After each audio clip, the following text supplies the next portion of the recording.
Bom, a gente vai ter o prazer de receber o professor Wellington Luns com a palestra Hipertrofia Muscular, Tipos, Mecanismo e Relação com a Nutrição. O professor Wellington, ele é bacharel e licenciado em Educação Física pela Universidade Federal de Viçosa, mestre em Ciência da Nutrição e doutor em Ciências Fisiológicas. Atualmente é professor da Universidade Federal do Espírito Santo, UFES, lotado no Centro de Educação Física e Desporto. Ele atua na área de Fisiologia do Exercício e Treinamento de Força, dedicando-se também à popularização do conhecimento científico, acadêmico científico, via YouTube. O professor tem um canal e um blog que eu posso estar disponibilizando para vocês, caso ele não faça na apresentação dele. Então, agora a gente vai estar iniciando a apresentação do professor Wellington Luns, e ao final das apresentações dele, teremos um momento para tirar dúvida. Vocês podem fazer nas anotações no chat também, que as meninas vão estar coletando essas informações. Então, nesse momento, vocês iniciam, então, essa palestra.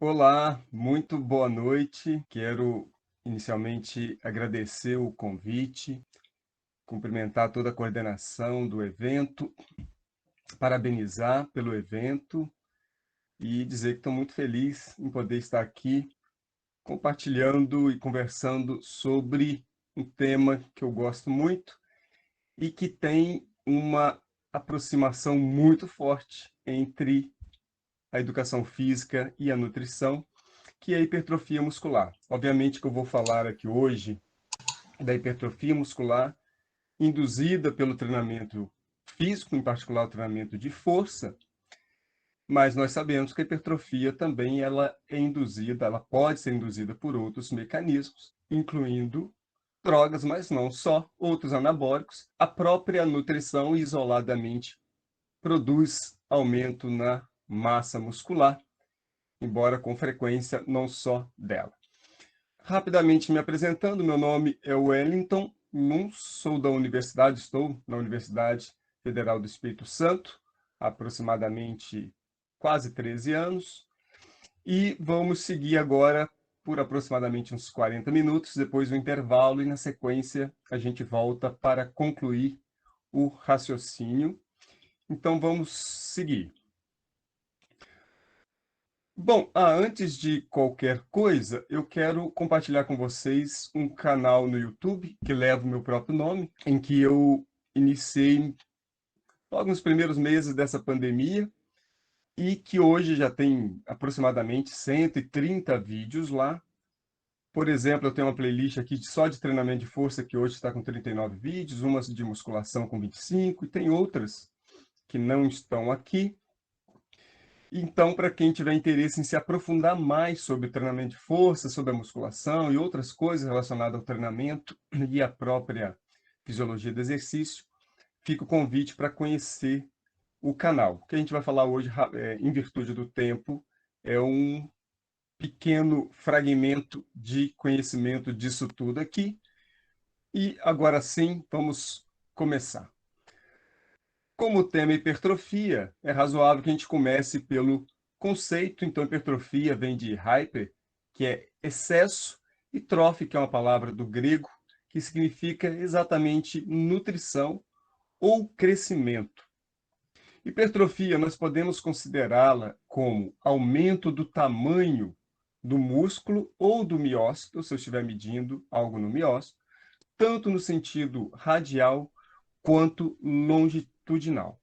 Embora eu estou dando esse conceito aqui que parece bem simples, aliás, é bem simples, mas até hoje nós não temos na ciência do treinamento de força um conceito universal para hipertrofia. Há, aliás, bastante confusão. Há quem defina hipertrofia como aumento do volume do músculo. Há quem defina como aumento do volume, mas induzido pelo aumento da massa. Há quem dê causa a essa hipertrofia, por exemplo, aumento do volume que seja induzido por aumento de miofilamentos, ou miofibrilas, ou de tecido contrátil, e por aí vai. Então, nós temos algumas complicações em relação à hipertrofia. Eu vou, para facilitar, chamar de aumento do tamanho do músculo e ou do miócito, o que não resolve. Vou mostrar para vocês rapidamente o porquê dessa complicação. Repare que quando a gente fala em medida, por exemplo, no caso do músculo, nós podemos ter uma medida em 3 dimensões, que seria o volume, embora eu estou colocando um cubo aqui, mas obviamente nem a célula e nem o músculo tem esse formato. Mas veja então que o volume tem exatamente 3 dimensões, a área com 2 dimensões e uma medida de espessura, que seria de 1 dimensão. E todas essas medidas são usadas frequentemente nas ciências do treinamento de força para medir músculo e miócito. E essas medidas aqui não costumam se correlacionar tão fortemente assim. E daí surge um problema. Se eu falo que a hipertrofia é aumento do volume, quando eu mensuro área e espessura, a coisa complica. Se eu falo que é aumento da espessura, que está relacionada ao tamanho, eu tenho um outro problema que eu não consigo ver o que está acontecendo para lá. E essas medidas ainda são em músculos e miócitos, e quando se faz correlação entre hipertrofia no miócito com hipertrofia do músculo, não se encontra tão boa correlação assim. Há ainda quem considere a massa, às vezes só a massa, aumento da massa como hipertrofia. E aí nós temos um outro problema, porque a massa, nesse contexto, pode ser dada como volume vezes densidade. E em virtude dessa equação que a gente está vendo aqui, nós temos algumas coisas curiosas. Por exemplo, eu poderia ter aumento da massa sem ter aumento do volume, ou até diminuição do volume, dependendo do que acontece com a densidade. Ou eu posso ter aumento do volume sem ter aumento da massa, ou até reduzindo a massa, dependendo do que acontece com a densidade. Bom, mas a minha intenção não é complicar, eu só quero compartilhar com vocês que esse conceito de hipertrofia encontra uma dificuldade conceitual na nossa área, em virtude dessas complicações aqui.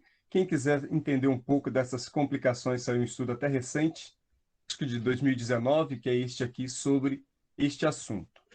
Mas para hoje, para facilitar, vamos falar que é aumento do tamanho, apesar da gente reconhecer dessa dificuldade. Às vezes eu poderia não ter aumento deste tamanho aqui, mas ter aumento para lá, e isso seria hipertrofia. E a hipertrofia muscular é uma das adaptações ao treinamento de força. As adaptações do treinamento estão relacionadas a adaptações neuromusculares, adaptações orgânicas ou relacionadas à saúde, são adaptações mais amplas. Aliás, aqui, muito rapidamente, como o assunto não é esse, mas só para dar um destaque, a gente sabe hoje que o treinamento de força está associado à prevenção de várias doenças crônicas não transmissíveis, protege contra doença cardiovascular numa magnitude parecida com aeróbio, protege contra alguns tipos de cânceres, aumenta, aliás, extremamente importante para aumentar a massa óssea, produz alterações várias relacionadas ao organismo, mas isso aqui fica para um outro momento. As adaptações neuromusculares, que por sua vez irão repercutir na força e desempenho, e também na hipertrofia, e como vocês estão vendo setas aqui de sentido duplo, é porque essas coisas, obviamente, uma se relaciona com a outra. Mas o nosso assunto hoje é hipertrofia, mas penso também que vale a pena a gente fazer uma discussão entre hipertrofia e força. Veja que eu estou colocando uma interrogação aqui, a interrogação é para a seguinte pergunta: a hipertrofia muscular induzida pelo treinamento de força, ela repercute em aumento de força? Essa pergunta parece muito esquisita, mas na verdade a gente que está na área há algum tempo já não estranha tanto assim. E eu quero mostrar para vocês que nós temos uma certa dissociação entre hipertrofia e força, de modo que vale a pena a gente tratar essas duas coisas não completamente separadas, mas que certamente não são a mesma coisa. E vou mostrar para vocês um pouco sobre isso. Só para vocês terem uma dimensão, isso aqui foi até uma postagem que eu fiz no meu Instagram. E esses dois artigos não são os únicos. Tem artigo anterior, tem um de 2016, por exemplo. Mas esses autores aqui, eles questionam, basicamente, o questionamento deles é de que o ganho de massa muscular induzido pelo treinamento de força não teria nenhuma repercussão no ganho da força. Parece bastante esquisito a gente ouvir isso, mas nós temos gente, inclusive gente com bastante experiência na área, que desconfia de que que a hipertrofia induzida pelo treinamento não iria repercutir ou não repercute no ganho de força. Temos, obviamente, autores que rebatem isso, como esse terceiro artigo, e o quarto que faz uma análise mais ampla, mais cautelosa, dando uma dimensão maior sobre a complexidade disso. Na prática, o que eu posso dizer já de antemão é que, sim, há associação entre hipertrofia induzida pelo treinamento de força e a própria força, mas, de fato, com grande frequência, ela não é tão forte assim. E eu vou mostrar uma primeira ilustração aqui para vocês, que está neste artigo de um cientista muito importante na área, que é o Stefano Schiaffino. Veja essa figura aqui. Do lado de cá nós temos mudança no tamanho do músculo, então imaginamos aqui como hipertrofia, e temos aqui embaixo mudança na força muscular, ambas apresentadas em percentual. E nós temos o comportamento, cada ponto desse, obviamente, uma pessoa. E aí, repare aqui que o coeficiente de correlação, que é esse R aqui, ele é aqui neste caso foi bem baixo. Coeficiente de 0,15, é um coeficiente muito baixinho. A gente vê pelos pontos todos espalhados uma coisa muito clara, que essas coisas, força e hipertrofia, a associação não está muito longe de ser uma associação forte e perfeita. Se a gente pega, por exemplo, onde eu estou demarcando aqui, aliás, poderia ser até um pouquinho para cá, o que nós veremos, cada ponto que a gente está vendo aqui, representa pessoas que ganharam força muscular, em um percentual, alguns bastante, 30%, 40%, e não ganharam nada de massa muscular. Aliás, algumas, a maioria, aliás, perdeu, né? Porque eu estou traçando exatamente perto de zero. Perdeu massa muscular, ou seja, ganhou força e perdeu massa muscular.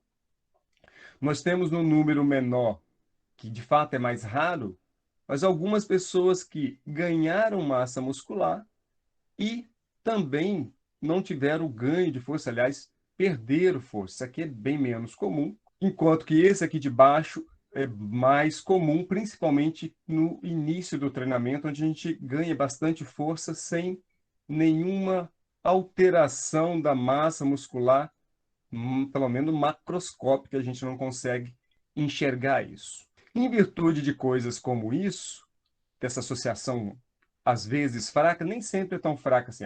Na maior parte das vezes, essa correlação entre força e hipertrofia fica num R aqui de 0,5, 0,6, que já é um R bem maior, mas isso pelo menos já aponta de que há uma certa dissociação, ou pelo menos não há uma associação perfeita, longe disso, entre força e hipertrofia, que é algo que neste primeiro momento eu quero destacar. Veja isso aqui também, que interessante. O que eu tenho aqui, cada pontinho, embora está pequenininho, que eu estou apontando aqui com o ponteiro do mouse, são atletas de nível olímpico, campeãs olímpico. Aliás, eu peguei o gráfico de mulheres, mas o de homens também é a mesma coisa. E aqui eu tenho uma coisa bem interessante. Do lado de cá, a carga, o peso que essas mulheres levantaram na Olimpíada, isso aqui da Olimpíada de 2012, e aqui embaixo qual classe elas competiam, porque, como vocês devem saber, na Olimpíada tem classe de peso. Então, aqui aconteceu aquilo que a gente já imagina: pessoas mais leves, com menos massa, levantaram uma carga menor, e pessoas, mulheres com mais massa, uma carga maior, e aqui deu um coeficiente bem alto. Até aí, nenhuma surpresa. Aqui embaixo que a coisa fica mais intrigante. O que temos aqui embaixo? Aqui é o peso que estas mulheres levantaram, a carga que elas levantaram no levantamento de peso olímpico, dividido pelo peso do próprio corpo. E aí acontece o inverso.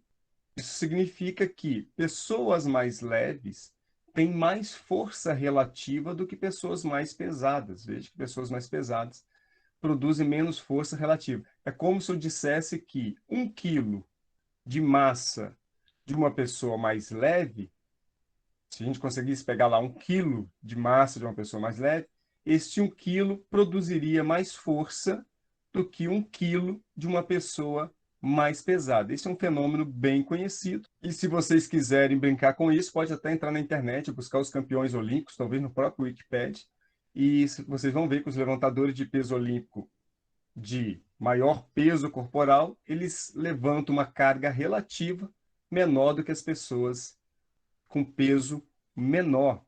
Então, de novo, mostrando que e obviamente, né, pessoas mais pesadas, ainda mais atleta, claro que tem uma quantidade de músculo maior, mas mostrando que essa associação entre força e hipertrofia, ela vai se perdendo também, vai diminuindo à medida que uma pessoa vai aumentando a massa. E intrigante também que esse tipo de fenômeno, em 2015 nós tivemos um estudo aqui mostrando que acontece na própria fibra. Pegaram fibra muscular de humanos que não faziam treinamento, fisiculturistas, então esse gráfico é de quem não fazia treinamento, de baixo aqui de fisiculturista, e aqui embaixo de quem atletas de potência.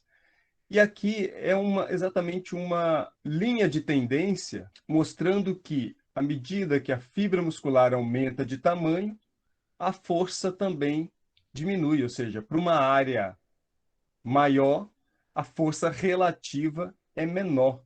É um fenômeno intrigante, obviamente que tem algumas sugestões de por que isso acontece, e temos também discordância, por exemplo, esse estudo aqui, depois que fez uma correção pela quantidade de água, ele não encontrou. Eu não consegui esse artigo aqui na íntegra, então não consigo falar muito dele, só consegui dar uma olhada no resumo, ele não estava disponível ainda, mas eu vi que eles, depois com uma correção, eles não encontraram exatamente esse fenômeno aqui. Mas o de cá é muito claro e bem conhecido há muitas décadas. Com isso, eu quero de novo mostrar uma certa dissociação entre aumento da massa ou da própria área muscular e força. Essa figura aqui também, ela apresenta para a gente algo bem interessante. Do lado de cá eu tenho área de seção transversa, que é uma medida que sugere hipertrofia, de fisiculturistas, onde eu estou passando o ponteiro, e levantadores de peso, powerlift. Esses dois grupos, eles treinam de forma diferente. Fisiculturistas habitualmente fazem um treino de maior volume, com mais repetições e com menos carga, e este de cá com menos repetições, mais carga. E aqui o que a gente encontra é aquilo que visualmente a gente também percebe, é que fisiculturista consegue uma área de seção transversa maior, uma musculatura maior, de maior tamanho, como a gente está vendo aqui, bem maior. Entretanto, quando se dividiu a força por essa área aqui, a coisa mudou de figura. Os levantadores de peso, do estilo powerlifting, produz mais força que os fisiculturistas.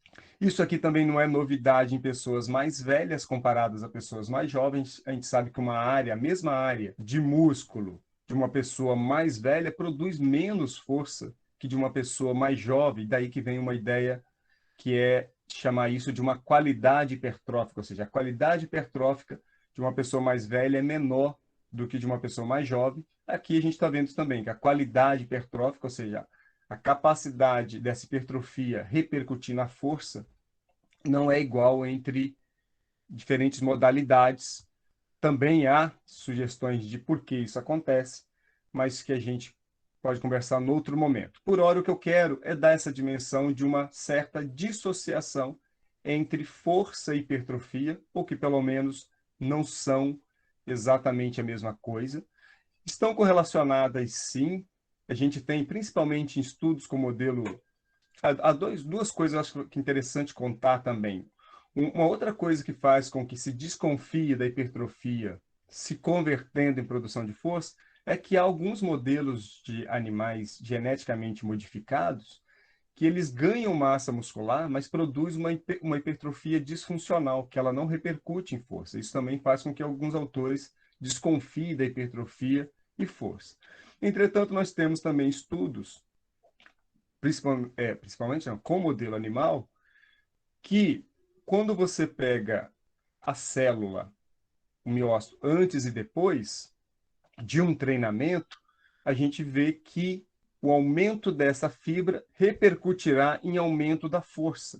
E é interessante o trabalho com células isoladas, porque a força ela é explicada por fatores neurais, neuromusculares muito fortes, fatores mecânicos. Então, quando eu trabalho com célula isolada, eu tiro esses fatores e isso me permite fazer uma avaliação melhor do ganho de massa e força.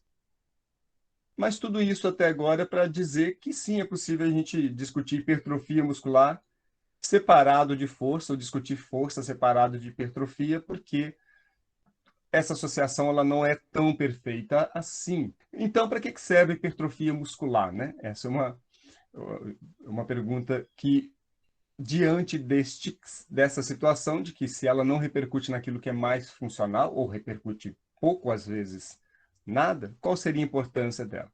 Bom, primeiro que a gente sabe que a hipertrofia muscular, tanto a força como a hipertrofia muscular, estão associadas a uma maior expectativa de vida. As pessoas mais fortes ou com mais massa muscular vivem mais, são pessoas mais saudáveis. A hipertrofia também tem uma importância bastante grande no âmbito estético. Muita gente busca hipertrofia por questões estéticas, e isso também é bastante importante, porque uma pessoa esteticamente, que se percebe esteticamente bem, é uma pessoa com mais qualidade de vida, então tem a ver com saúde também. Mas temos outras coisas importantes para falar só da hipertrofia. Por exemplo, esta pesquisadora aqui, a Bente Pedersen, que é uma pesquisadora bem famosa na área de, principalmente da relação entre exercício e sistema imune, publicou esse artigo, ela e uma colega publicaram esse artigo em 2020, e ela diz algo que a gente já sabia, né, que o músculo esquelético se comporta como órgão endócrino, mas ela traz uma informação bastante impactante de que o músculo pode produzir mais de 650 miocinas, e essas miocinas vão agir de forma autóctona na própria célula, paráquina nas células vizinhas, ou endócrina, ou seja, caindo na corrente sanguínea, e vão agir em outros locais. Miocinas são moléculas bem pequenas que agem basicamente como hormônios, e o músculo pode produzir muito. E aí a gente tem que lembrar que o músculo representa de 40% a 50% do nosso peso corporal, e, portanto, eu tenho muita massa muscular e dá para produzir muita coisa, e isso pode ser bem importante. E aqui ela tem um gráfico onde ela mostra onde que essas miocinas agem. Agem em vários órgãos, cérebro, tecido adiposo, no sistema imune, glândula adrenal, intestino, pâncreas, fígado, osso, vasos, até mesmo na pele. A interleucina 6, que eu estou colocando o mouse aqui, é uma das mais conhecidas e tem efeitos, vários efeitos já conhecidos, e certamente iremos aprender mais nos próximos anos e décadas sobre as funções dessas miocinas. Em virtude do tempo, não dá para eu destacar cada ponto desse, mas o artigo fica ali à disposição. Tivemos um estudo agora em 2021, foi com modelo animal, mas muito interessante esse estudo, publicado na Nature, onde os autores viram que a massa muscular protegeu contra a mortalidade induzida por choque séptico por vias relacionadas ao sistema imune. Isso foi muito interessante, porque ele mostrava que o músculo, por si, tem uma ação imune inata importante, que protegeu contra a mortalidade nesses animais.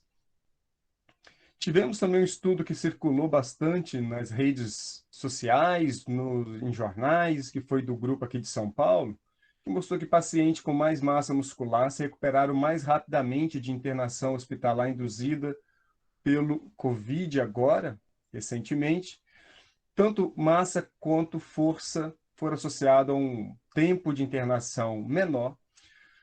E temos também alguns outros estudos, mas o que eu quero destacar aqui é que a massa muscular ela é bastante importante também, assim como a força muscular. Ambas são importantes e é por isso que podemos falar de hipertrofia muscular isoladamente pela sua importância. E agora sim vamos falar dos tipos de hipertrofia.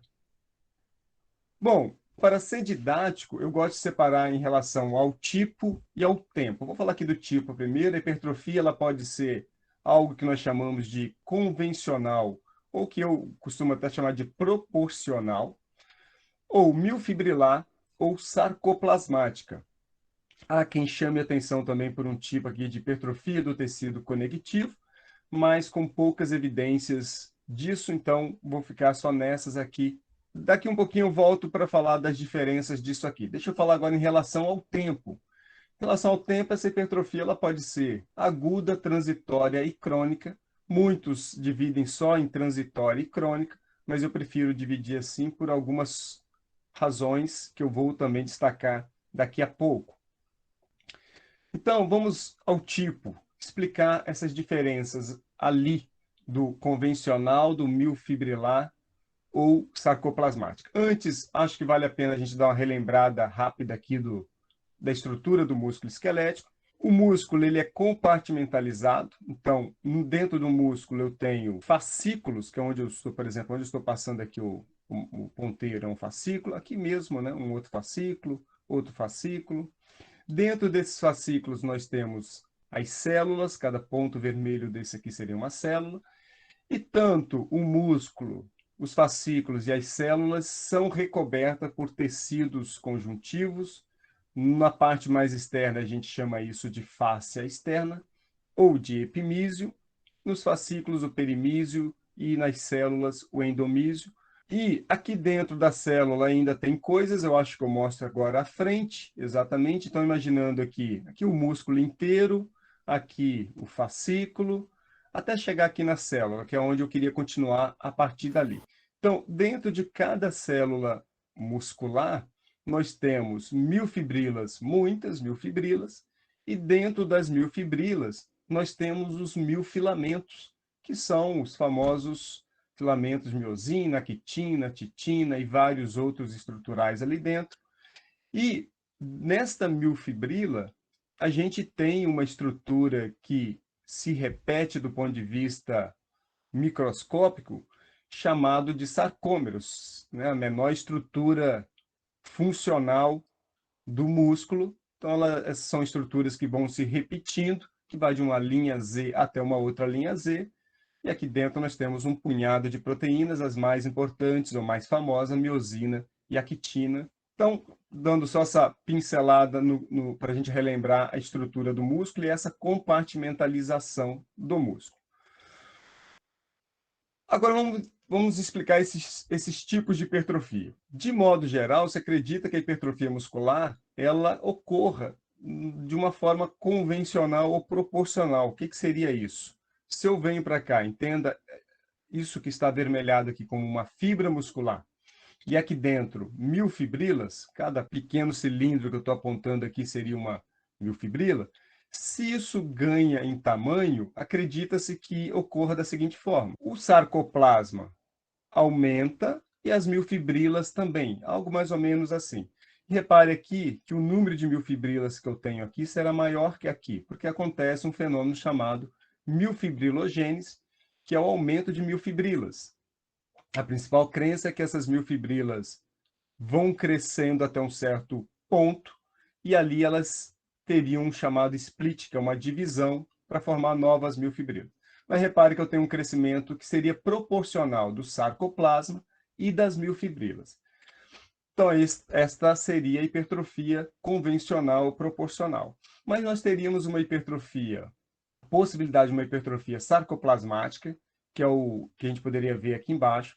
Repare que agora, entre uma miofibrila e a outra, eu tenho um espaço maior, sugerindo que essa hipertrofia foi mais pelo sarcoplasma do que pelas miofibrilas. Veja que o tamanho aqui das duas fibras seria o mesmo, mas uma teria aumentado proporcionalmente mais o sarcoplasma neste caso, do que os miofilamentos. Inclusive, o número de miofibrilas aqui sendo menor, para destacar a ideia de que o sarcoplasma cresceu mais. E poderíamos pensar na hipertrofia miofibrilar, que seria aquela situação de que o sarcoplasma crescesse proporcionalmente menos do que as miofibrilas. Eu tivesse essas miofibrilas mais apertadas, mais condensadas, mais empacotadas aqui dentro. Esses três tipos de hipertrofia, há muita discussão sobre isso. Em relação à hipertrofia sarcoplasmática, principalmente, se ela existe de fato ou não, nós temos estudos que começaram lá no final da década de 60, sugerindo que existiria também uma hipertrofia sarcoplasmática. Na década de 80 teve um artigo que ficou bastante famoso, clássico, que viu isso usando uma técnica muito boa, que é microscopia eletrônica de transmissão, e também viram isso depois de 6 meses de treinamento, também viram isso em fisiculturista, que fisiculturista teria uma hipertrofia sarcoplasmática maior.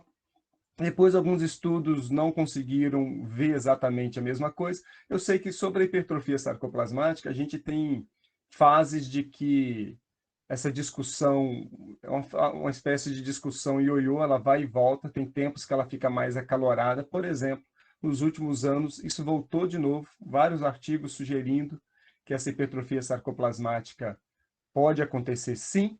A grande discussão, e é bem provável que aconteça mesmo, a grande discussão é se essa hipertrofia ela é uma adaptação crônica ou se ela é uma adaptação relacionada a um dado momento do treinamento ou a um tipo de treinamento. Então, essa é uma discussão que se tem também, mas são os tipos possíveis de hipertrofia. E agora, nós vamos falar em relação ao tempo. Ela pode ser aguda, que é o famoso PUP. Para quem faz treinamento de força sabe o que é isso. Depois transitório e depois o crônico. Então, vamos falar primeiro do PUP aqui. Aliás, algumas pessoas já me pediram para falar sobre a fisiologia do PUP, porque não é uma coisa que eu falo nas disciplinas. Então, vou aproveitar para falar aqui, depois eu até compartilho com outras pessoas que já me pediram também.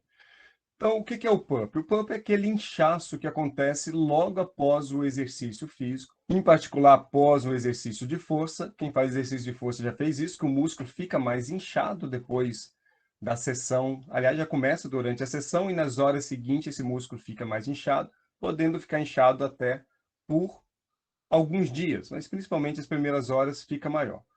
Então, durante um exercício de força, vamos entender o que acontece aqui.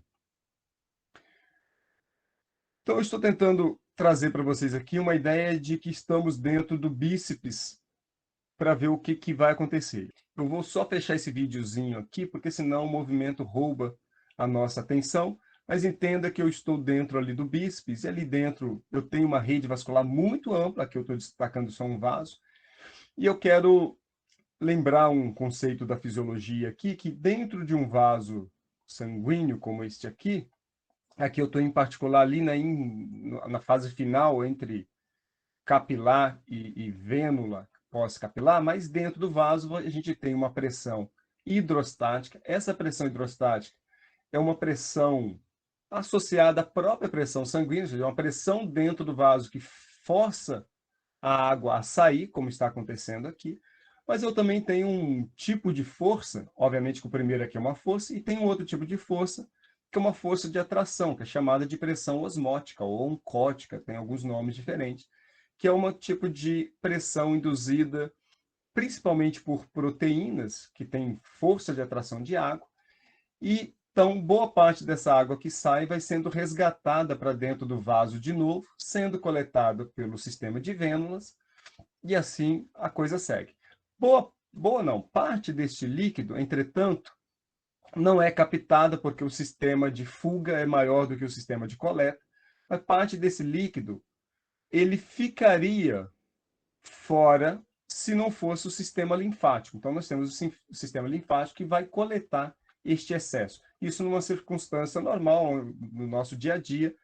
Isso, entretanto, pode se perder numa situação de edema, onde o sistema linfático não dá conta, e, de fato, porque o sistema linfático é um sistema limitado. Bom, mas o que eu quero, então, sugerir aqui é que eu tenho uma pressão que vem da própria pressão sanguínea forçando a água a sair. Essa água, esse líquido, voltará numa situação normal na maior parte e o restante pelo sistema linfático. Entretanto, durante o exercício, vamos ver o que acontece. E aqui atrás estou colocando como se fossem células musculares. Então, durante o exercício de força, eu tenho um aumento da pressão arterial, portanto, essa pressão hidrostática vai aumentar. Também aumenta o fluxo, e o aumento do fluxo repercute na própria pressão arterial, mas a pressão hidrostática aumenta em virtude disso. Além disso, além da pressão, eu tenho uma pressão aumentada e eu tenho, durante a fase de contração, uma pressão mecânica, dificultando o recolhimento venoso. Ou seja, toda vez que eu contraio, eu crio dificuldade do sangue ir para as vias venosas. Isso gera um represamento de sangue. E eu tenho agora um represamento mais uma pressão hidrostática grande, forçando a água a sair. Portanto, a água tende a sair numa boa quantidade. Essa água vai sair dos vasos e vai no sentido das células, em particular no espaço extracelular, no primeiro momento. Então, essa água, esse fluido que está no espaço extracelular, gera um elevado gradiente de pressão, e esse gradiente de pressão elevado, somado ao fato de que dentro da célula, as células são mais positivas, isso, portanto, passa a ter um poder de atração de água para dentro da célula. Então, a célula, boa parte dessa água que está aqui, desse líquido, vai para dentro das células. Somado ao fato de que, durante o exercício de força, eu produzo vários metabólitos que também têm capacidade, eu tenho essa característica de atrair água. H+, lactato, fosfato inorgânico, principalmente o lactato, tem uma força de atração de água, fazendo com que parte desta água aqui vá para dentro da célula, talvez grande parte. A própria hipóxia, a redução de chegada de oxigênio, também tem efeitos relacionados ao aumento da permeabilidade. A hipóxia pode causar alterações na bomba de sódio e potássio, que por sua vez fará com que parte da água seja atraída. Pode causar inflamação, que a inflamação aumenta a permeabilidade. Então, nos próximos dias, parte dessa permeabilidade poderia também ter alguma relação com inflamação. Lembrando também que fibras são ricas em canais de água e, juntando tudo isso, dará o famoso pump, ou que no inglês chama-se de swelling, inchaço. Agora vamos para a hipertrofia transitória. Este edema que a gente acabou de ver ali atrás, ele não é um fenômeno de poucas horas, não. Ele, ainda que nas primeiras horas seja maior, mas este edema dura semanas. É o que eu vou mostrar agora ao chamar a atenção aqui para a hipertrofia transitória. Então, esse estudo aqui, que é de um grupo aqui de São Paulo, muito legal, uma revisão bem interessante, eles mostram do lado de cá um percentual de aumento relacionado à hipertrofia muscular e aqui embaixo, sessões de treinamento. 4 sessões de treinamento equivale a aproximadamente 2 semanas, 8 sessões, aproximadamente 1 mês. E aí, repare o que eles mostram para a gente aqui, ó, que nas primeiras sessões, esta hipertrofia que a gente vai enxergar macroscopicamente, ela é representada basicamente em laranja aqui, ó, pelo swelling, pelo edema. E o mais interessante é que isso não é coisa de algumas horas, isso se mantém, veja, por várias semanas. Repare que até aproximadamente 1 mês, grande parte da hipertrofia que a gente enxerga nas pessoas, o aumento do volume, é por edema, quantidade de água, e não por tecido contrátil e estrutural. Então, até aproximadamente aqui, por exemplo, né, umas 6 sessões, que daria em torno de 3 semanas, veja que a hipertrofia ela é basicamente, majoritariamente água. Isso só vai deixar de existir depois de ali aproximadamente 16, 20 sessões, portanto, mais do que 2 meses. Por isso que eu estou chamando de transitória, porque esta fase aqui é ainda uma fase de edema. E este edema de longo prazo, qual é a causa disso? Eu não tenho visto uma discussão ainda profunda sobre as causas, mas eu tenho alguma desconfiança que parte disso possa ser por inflamação.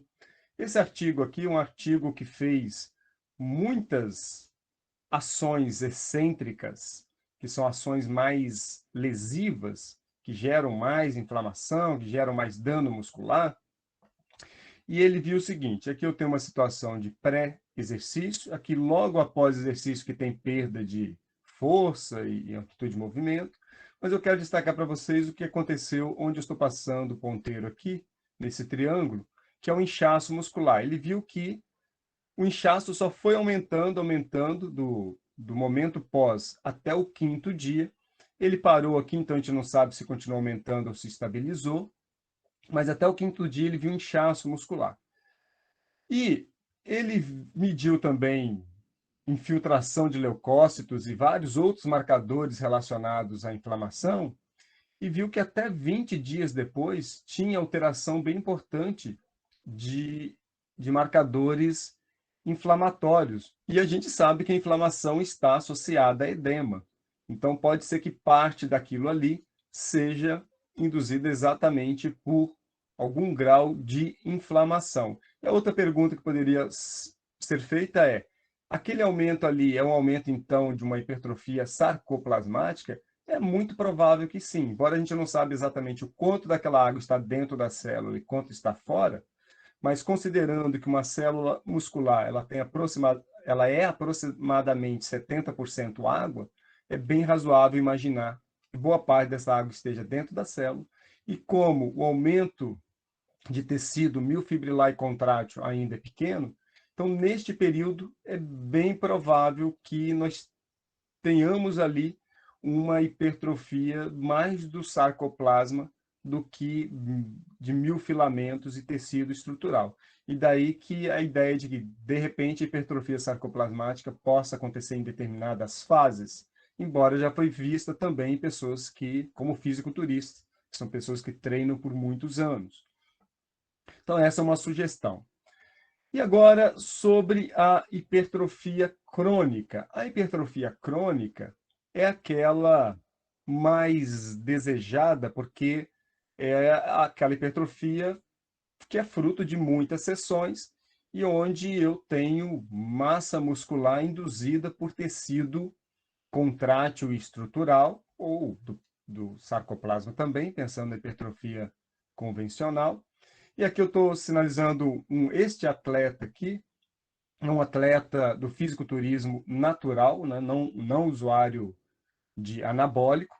Então veja a definição, e claro que está numa fase de competição, nessa foto onde eles são muito definidos, a gente vê bastante músculo, que é o desejo de muitos. Aqui já é uma certa covardia a comparar, porque eu estou falando aqui de um campeão peso pesado do fisiculturismo, numa categoria que anabólico não é coibida. E aí a pessoa chega em níveis de massa muscular enormes, e obviamente que este cara, e vários outros, já não eram pequenos antes, mas com exercício mais anabólico, aí a coisa fica muito grande. Mas consegue chegar a um ganho de massa muscular muito grande de forma natural. Então essa hipertrofia é a hipertrofia que se busca no longo prazo, e como, voltando àquela figura que eu mostrei ali para trás, como vocês viram lá, depois de aproximadamente 16, 20 semanas, ou melhor, sessões, né? 16, 20 sessões, majoritariamente a hipertrofia agora ela já não tem a ver com líquido, ela é de tecido contrátil, estrutural, sarcoplasma, é da célula.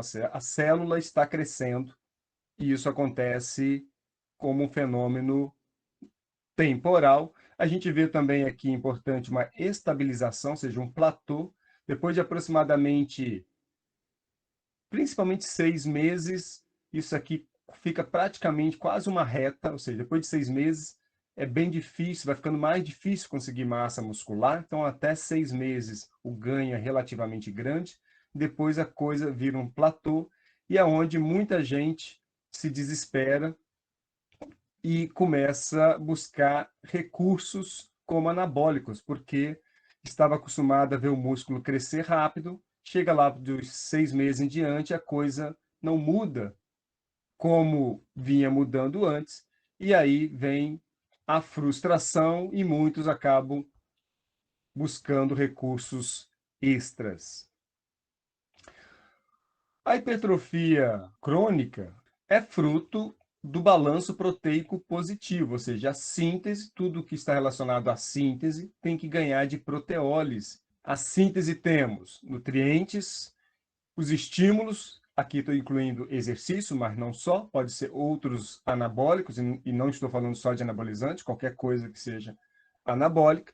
Então, aqui o caminho para síntese, e do lado de cá, o que induz proteólise, por exemplo, o jejum, uma célula privada de nutriente, ausência de estímulos ou excesso de estímulo, como no caso do exercício. Em excesso, a coisa pode também ser proteolítica, e patologias, várias patologias que geram uma proteólise que costuma vencer a síntese. As vias proteolíticas principais são essa aqui, da ubiquitina proteassoma, autofágica lisossomal, essas duas aqui representam as principais vias, em torno de 80%, e tem outras, a terceira principal talvez seja induzida por caspase.